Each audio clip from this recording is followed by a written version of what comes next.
안녕하세요. 역사 돋보기입니다. 지난번 조선 붕당의 역사 2부에서는 광해군 정권 시절 이이첨을 필두로 한 잇따른 북인들의 횡포와 막무가내식 옥사를 설명드렸습니다. 이에 따라 서인과 남인들의 불만이 쌓여가는데요.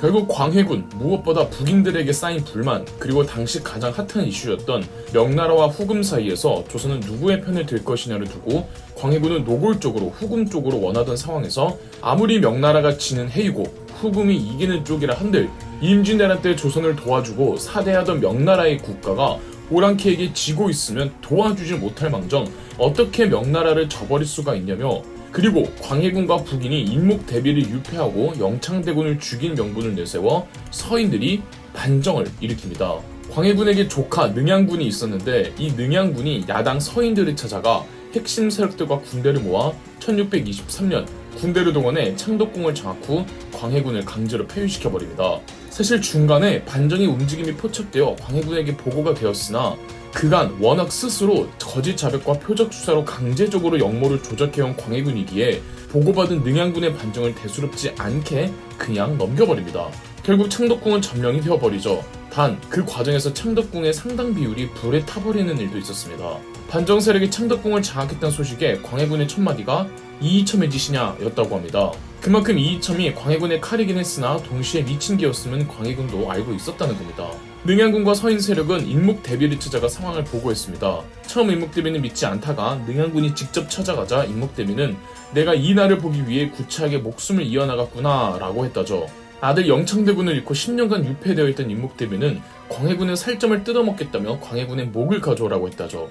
능양군과 서인 세력이 겨우 인목 대비를 말렸고 인목 대비의 허가에 따라 능양군이 조선의 16대 왕 인조로 즉위합니다. 이이첨을 비롯한 친광해군 북인 인사들은 반정 후 대거 숙청당하고 비참한 최후를 맞이하면서 북인이란 정당 자체가 사라지게 됩니다.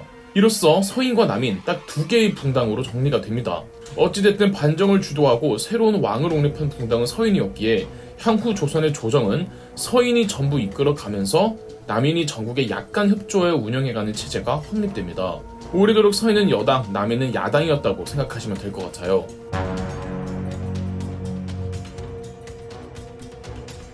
그런데 인조 제위 고작 2년째였던 1624년 반란이 터집니다. 반정 과정에서 큰 공을 세웠지만 1등 공신이 아니라 2등 공신으로 임명되어 불만이 많았던 이괄이라고 있었는데, 주변에서 이괄을 흉보는 분위기에서 인조가 이괄더러 북방의 여진족 문제를 담당하라고 평안도로 보낸 인사이동을 이괄 입장에서는 변방으로 쫓겨났다는 좌천으로 생각하는 거죠. 평안도 군 총책임자였던 이괄은 평안도의 전 병력을 동원해 반란을 일으켰고 황해도와 경기도를 통해 내려오며 심지어 수도인 한양까지 점령합니다. 다행히 이괄의 난은 진압이 되었지만 이괄이 평안도에서 서울까지 내려오는 경로에서 그 방어선들이 전부 무너졌으며 이괄이 하필 동원한 반란군 병력이 여진족을 막을 평안도의 병력이었던지라 이괄의 난 이후 압록강에서부터 수도 서울로 내려오는 병력에 큰 공백이 생긴 겁니다. 당시 가장 중요한 화두는 외교 방면이었습니다.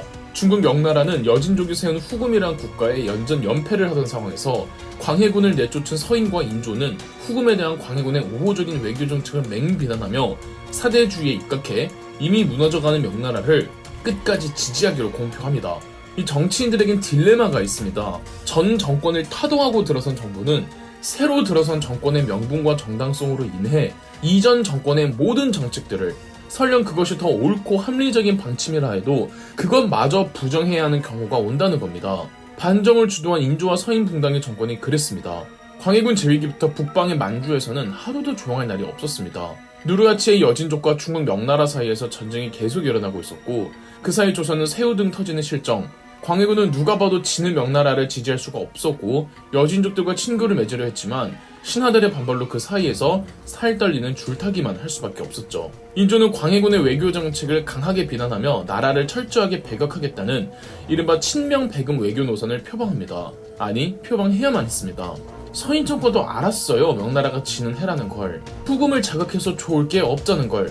그렇지만 광해군을 내쫓고 수립한 정부였기 때문에 광해군의 외교책을 답습할 수가 없는 딜레마에 빠진 겁니다.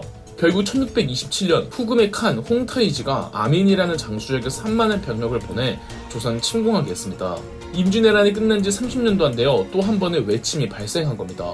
이때의 전쟁을 정묘호란이라고 합니다. 평안도 북방의 성들은 3만 병력의 여진족 병력이 마치 바람에 낙엽 날리듯 우수수 함락되어 버립니다. 그나마 이때의 정묘호란에서는 조선정부와 여진족 후금 사이에 강화를 체결하는 조건으로 전쟁을 마무리하기로 합니다. 여진족이 철병하는 대신 여진족의 국가 금나라와 조선은 형제국이 되기로 하죠. 추가적으로 조선과 여진족 사이 무역을 재개하고 정묘호란 이후 조선은 강화 조약 내용대로 매년 홍타이지에게 공물을 바치고 있었습니다. 그러나 점차 시간이 지나며 인조는 곡물의 양을 제멋대로 줄이고 있었고 다른 강화 내용들도 제대로 이행하지 않고 있었으며 이 때문에 몇 번이고 홍타이지의 질타가 있기도 했습니다. 결정적으로 홍타이지가 국호를 후금에서 청나라로 바꾸고 스스로 황제에 올랐을 때 홍타이지는 사신단을 보내 조선정부도 홍타이지의 황제 등극에 동참하라고 요구해옵니다. 그러나 조선정부는 황제는 명나라 황제 한 명이라 동참할 수 없으며 사신단이 가져온 공식 서한 역시 조선의 관례상 받아들일 수 없다며 홍타이지의 편지를 아예 인조에게 올리지도 않습니다. 화가 난 사신단은 그냥 돌아갔고 인조는 앞으로 청나라를 배척하고 관계를 끊겠다는 선언을 합니다. 조선을 다시 한번 손봐줘야 되겠다고 생각한 홍타이지는 1636년 12월 용골대 장수에게 3만의 병력을 주고 조선을 침략하게 합니다. 이 전쟁이 병전년에 일어난 2차 호란, 병자호란입니다. 용골대의 청나라 군대는 이번엔 그 어떤 성도 함락시키지 않은 채 수도로 곧장 진격했고 그 속도가 너무 빨라서 인조는 이번에도 강화도로 피신을 가려고 했으나 강화도로 가는 길이 청나라 군대에게 차단되는 바람에 별 수 없이 지금의 경기도 광주시에 있는 남한산성으로 피신을 떠납니다. 홍타이지도 직접 조선에 들어오죠. 이때는 인조와 정부는 남한산성에서 47일을 버티지만 남한산성으로 몰려들던 조선의 지방 근왕군이 연전연패를 하고 왕실 사람들이 피신가 있던 강화도가 점령되면서 인조는 남한산성에서 나와 항복을 하기로 합니다. 남한산성에서 나온 인조는 1월 30일 단 위에 있는 청나라 황제 홍타이지에게 3번 절을 하고 한 번 절을 할 때마다 3번 머리를 땅에 박아 총 9번을 땅에 머리를 박는 아주 굴욕적인 항복 의식을 합니다. 당시 장소가 삼전도라고 해서 이 사건을 조선사 최대의 굴욕인 삼전도의 굴욕이라고 하며 이곳이 바로 지금의 잠실 롯데월드가 있는 곳입니다. 서인은 잘못된 외교 정책으로 정묘호란과 병자호란이라는 크나큰 화를 자초했습니다. 비단 전쟁에서 패해 국가의 자존심이 무너졌다는 문제가 아니라 수많은 백성들이 도륙당하고 포로로 끌려가 가족들과 생이별을 해야만 했습니다. 사회 전체가 뒤흔들리는 수준이었죠. 그런데 서인 정권이 광해군을 내쫓은 명분 중 하나가 광해군의 외교 정책이었잖아요. 명나라를 저버렸다고 비판하며 광해군을 내쫓은 서인은 본인들의 실책으로 최악의 상황까지 치달았습니다. 이러면 정권의 명분이 상당히 약해지기 마련이죠. 그래서 인조 사후 다음 즉위한 인조의 아들 효종 때는 청나라에게 당한 굴욕을 서력하려 가자며 북벌론이 제기되었습니다. 특히 군사 방면에서 해박했던 효종은 적극적으로 군사력과 국방력 강화에 국가 예산을 아끼지 않았으며 일시적으로 조선의 군사력이 높아졌습니다.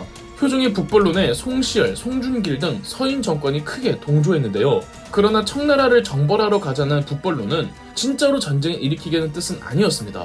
그저 하나의 퍼포먼스였습니다. 두 번의 전쟁을 야기하는 본인들의 외교 실책을 무마하기 위해 서인 정권은 인조의 둘째 아들이라 정치적 기반이 불안했던 효종과 연합하여 만들어낸 정치적 쇼에 불과했다는 거죠. 그저 자신들 정권의 유지를 위한 명분 그 이상이 아니었습니다. 즉 여당이라 할 수 있는 서인 정권은 전후 국가 재건 사업을 어떻게 진행해 가야 하는지에 대한 고민보다는 본인들의 정권을 유지하는 방법이 더 중요했던 겁니다. 그래서 이 시기의 서인 정권이 그토록 욕을 먹는 겁니다. 그래도 그렇게 야근 덕분에 남인이 연합한 서인 주도의 조선 조정은 이후로도 계속 지속되는데 이 판이 뒤집어지는 사건들이 나타납니다. 4부에서 찾아뵙겠습니다. 그럼 역사 돋보기였습니다. 영상 재미있으셨다면 구독과 좋아요, 알림 설정까지 해주시면 감사드리겠습니다.